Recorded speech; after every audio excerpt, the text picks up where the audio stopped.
Welcome. This is the Gateway House Google Hangout. We're going to be discussing the 6th BRICS Summit and what are the next steps. We have with us a galaxy of experts. We have, right off, we have Tatiana Showman, Director of the Center for Indian Studies, the Russian Academy for Social Sciences. We have Pepe Escobar, who's a roving columnist with the Asia Times. We have Rakesh Vaidyanathan, who's the founder and CEO of the Jai Group, which is an institution in South America that provides and coordinates private sector activities within the BRICS countries.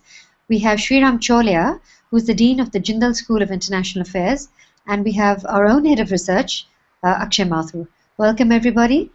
And before we start, we should all have a moment of silence for the victims of the Malaysian MH17 airliner that crashed last night. So I'd request you all to observe a moment of silence.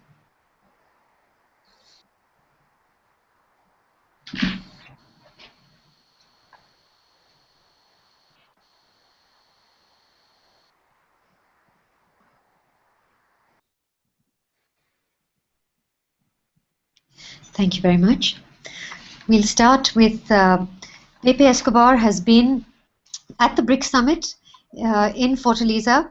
So Pepe, we had the Fortaleza Declaration. What was really going on? It was the formation of the BRICS Bank that dominated the discussion. But what was going on behind the scenes? You know, the real conversations that were taking place, the chemistry between the BRICS leaders. What did you read into those? Well, look, first of all, I was not in Fortaleza. I was in São Paulo, but I had my moles in Fortaleza, so it's as if I was there, let's put it this way. Look, the chemistry was very good, especially welcoming PM Modi into the fold. This is PM Modi's first ultra-high-profile international appearance. And especially President Dilma of Brazil, Putin, Xi as well, of course, they all welcomed Modi, and he felt totally at ease. This was very, very striking. In fact, there was a lot of criticism of Modi in the Western press. I'm sure you know better than I do, in fact. And this does not reflect in the BRICS atmosphere. And on the second day, that was even better. It was a fantastic meeting, in fact. It was the 5 BRIC leaders with the leaders of UNASUR, the Union of South American Nations. So you had a lot of people that are extremely admired all over the world, like Uruguay's Mujica, Evo Morales from Bolivia, Humala Olanta from Peru. And they discussed 4.5 hours, was the whole afternoon this Wednesday, in fact, with the 5 BRICS leaders. And it's comparing to, I've been to a few G7s and G20s. Comparing the atmosphere, it's a completely different story. Actually, you can feel the global south in action. And their preoccupations and their horizons are more or less the same. Even though many of the South American leaders, they only speak Spanish, so it has to be, and it's not lost in translation, unlike most of these international fora. So my assessment, the atmosphere was really fantastic, and they discussed, look, the agenda was as huge as in any G20 meeting, for instance. They discussed everything, not only geopolitics, economics, finance, trade, development, cybersecurity, terrorism, drug smuggling, transnational crime. They discussed everything. And it was a real interaction, like the Russians and the Chinese talking about transnational crime in Eurasia, for instance, and what people in South America could learn from it. IT, security, they discussed the BRICS cable, which is going to be essential, bypassing everything that, for instance, South American communications, they have to be rerouted through the US, which is completely absurd. So now with the BRICS cable, the global south can have its own communications network as well. So yes, extremely positive. Sum it all up. Fantastic. That's wonderful. So Sriram, from the Indian viewpoint, how do you think the summit went? I think Indian Prime Minister made a bit of a splash by talking about how the BRICS can jointly resolve regional crises. I think that was a significant point, and he also added that we cannot be mute spectators while volatile parts of the world are being torn apart. That's a very significant contribution by Indians, and the fact that BRICS until now has been somewhat reluctant to go beyond economics. I think it means that we are also now probing new frontiers, and certainly India's proactive new government under Narendra Modi is pushing for a bigger role for BRICS in global governance and solving regional crises, armed conflicts, terrorism. I think those, for me, are takeaways. Of course, the bank is the centerpiece of all attention because it's a concrete institution. But remember, 3 years ago, the bank was also just an idea, and now it has come into fruition. So 3 to 4 years down the line, I think we're going to be looking at BRICS peacekeeping units. I think we're going to be looking at BRICS diplomatic missions. I think we're going to be looking at BRICS regional bodies which are allied to BRICS, which are able to resolve these problems without the need for misadventures and so-called humanitarian interventions of the West. Right, so this is the counter to NATO. That's very interesting. Akshay, let's get to the main point. The BRICS Bank, now called the New Development Bank. You've written about the bank and its mandate. What is the potential for this New Development Bank to facilitate trade in non-dollar currencies? Can it be the alternative to the dollar financial architecture that exists and that we desperately need? Manjeet, it can be, but they have not indicated how just yet. And the BRICS countries and the financial architects within these countries and the Sherpas need to sit down and design that architecture. So far, what we have seen is that the mandate is restricted to development financing for infrastructure and some sustainable development initiatives. Most of this funding has so far only been thought of in dollar terms. There are few indications that financing will be available in local currencies of the different member countries where the project work is taking place, but there is no comprehensive architecture in place or a division in place that can facilitate non-dollar trade just yet. Okay, so they have to read. The countries individually. Sorry. Go ahead. The countries individually, such as Russia and China, even India in some cases, and Brazil, have indicated and have begun to experiment in trading in non-dollar currencies. So there is a chance, if they want it, that BRICS Bank can be the institution that houses that architecture and that medium and that platform, but the design needs to be put in place first. Terrific. So, Sriram, India holds the presidency of the BRICS Bank. What is the significance of that position? What kind of leadership are the BRICS countries really expecting from India? Yeah, president of multilateral lending institutions have more than just ceremonial roles to play. And I think we have a clear chance to mold the agenda in a way that's agreeable to all the partners and is not somehow carried away by the heavier ones in the grouping. And I think India, by nature, because it's open to all sides, is going to be a good consensus drawer and consensus maker. And the president is expected to also carve out some kind of unique, distinct philosophy of the bank, its own identity.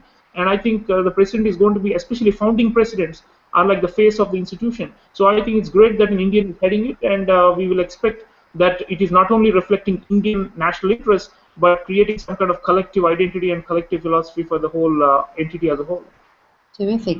And Pepe, in terms of the New Development Bank being located in Shanghai, what do you think about that? We at Gateway House have been lobbying for it to be located in Mumbai, but what do you think about Shanghai? Everybody was lobbying for their own financial capitals. Brazil's government, they also lobbied for São Paulo as well, which is, I would say, it's the business capital of South America. But it makes sense, in my opinion. I know a lot of people may disagree. The financial capital of the 21st century, I would bet on Shanghai, really. Global capital. In terms of financial center, could be the New York of the 21st century. After all, China is going to be the #1 economic, it already is by many measures the #1 economic power in the world. And obviously, the Chinese government, they are investing heavily in transforming Shanghai into, it already bypassed Hong Kong in importance as well. No, it's one of the most important financial centers in the world. So it makes sense. They could even in the future think about rotating the headquarters, which is not impossible.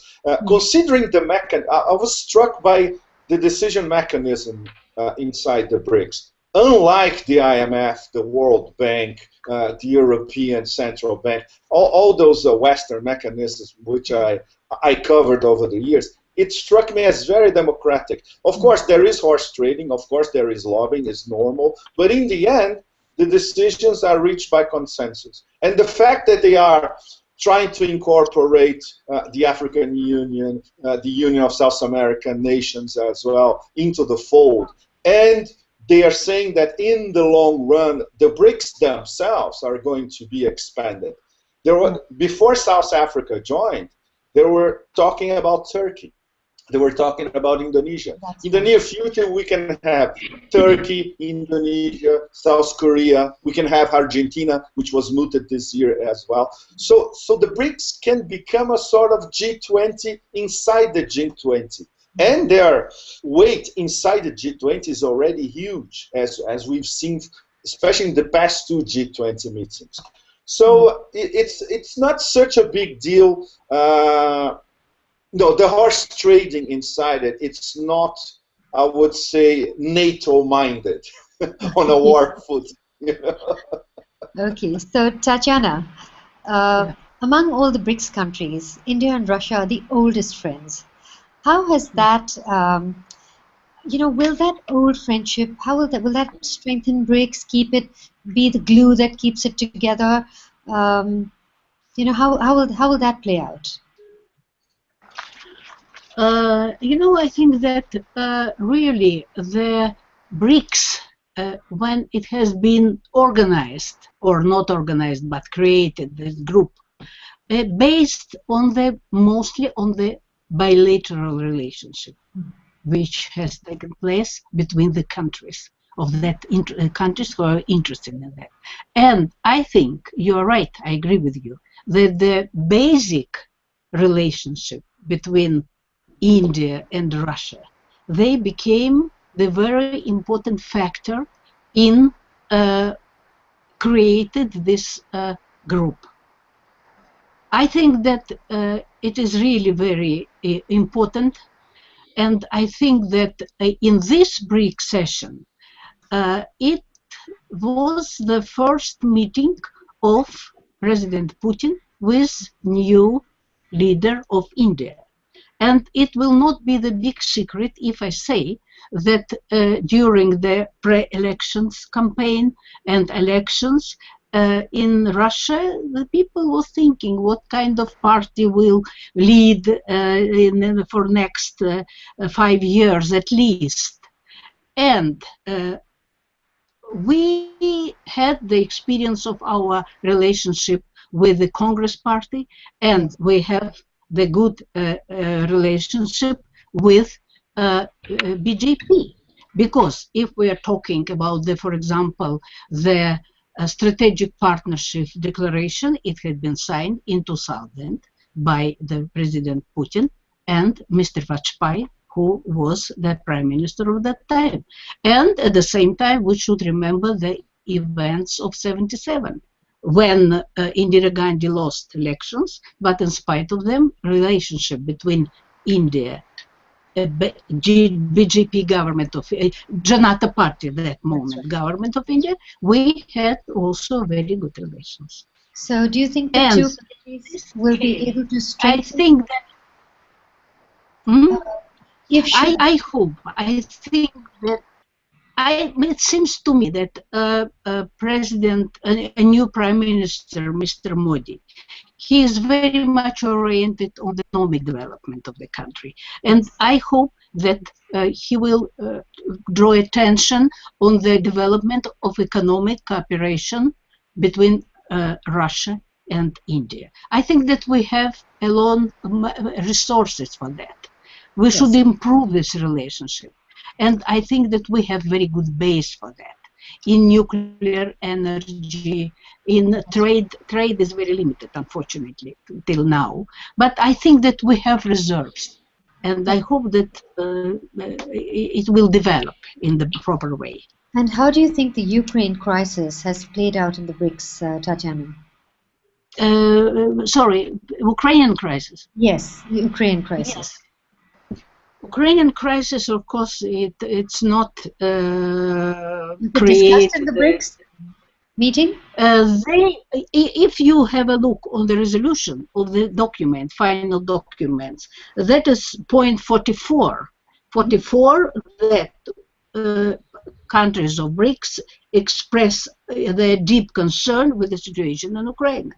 And they called for the comprehensive dialogue, the escalation of the conflict, and refrain from all actors involved with a view to finding peaceful political solution. Okay. Of course, everybody like a peaceful political solution, and I think that, of course, Russia would like to have it. And I understand that there is a lot of difficulties now. It created by like a snowball, you know, and what will happen now? What will happen after this air tragedy with air? Because Russia proposed to help in making investigation in this tragedy. We shall see what would be the response from the Ukrainian leadership. You know, that's difficult, very difficult complication with these groups. Donetsk and the Lugansk republics, I think. That is my. Yeah, thank you, Tatiana. Now we just get back to BRICS. Rakesh, let's talk about BRICS. What are the opportunities for the private sector players within BRICS? We know what the governments can do, but what can the private sector do? How can they take advantage of this new grouping? Right. You know, BRICS has been largely top-down and state-driven so far. That's right. It's really a summit-level interaction. Private sector participation has been minimal, and that's reflected in the trade figures. Except for China, if you look at the intra-BRICS trade, it's much lesser. And if you look at the Brazil-India trade, has actually dropped this year. Yes. And we've not been able to find a lot of complementarity between the countries yet. That doesn't mean that it doesn't exist. I think the rewards are enormous, but nobody is willing to actually take the risk of opening up. Brazil, for instance, is very close to manufactured imports from China and India. And India is still sorting out its agricultural, issues. And so Brazil is a major agricultural exporter. And it's been trying for a long time to open up and get into the Indian agricultural market, and it's been selective. For instance, chicken exports from Brazil has not been able to get into India, for instance. One of the big things which the BRICS Development Bank will create is the ability to bring capital together with product and labor interactions, right? Yes. For instance, most of these countries are open to foreign capital.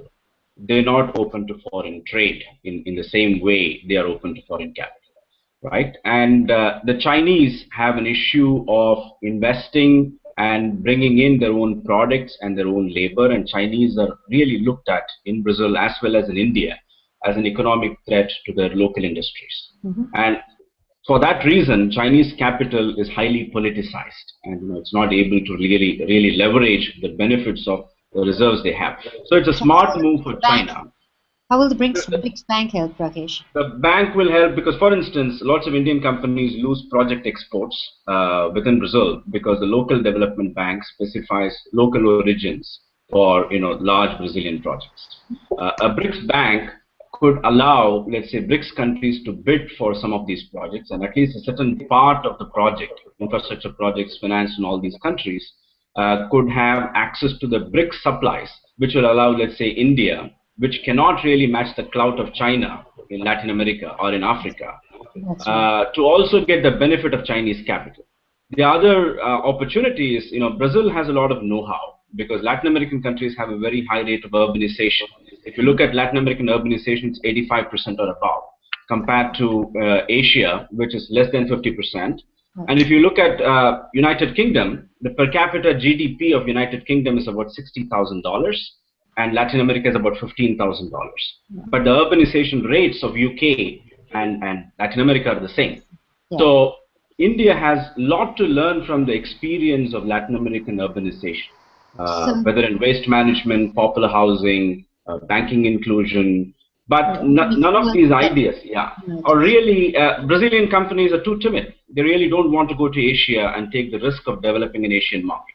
So right? good. So what we're going to see in this bank really is a coming together of these various countries and the private sector really that can start to ease the discomfort or the lack of engagement that has taken place before.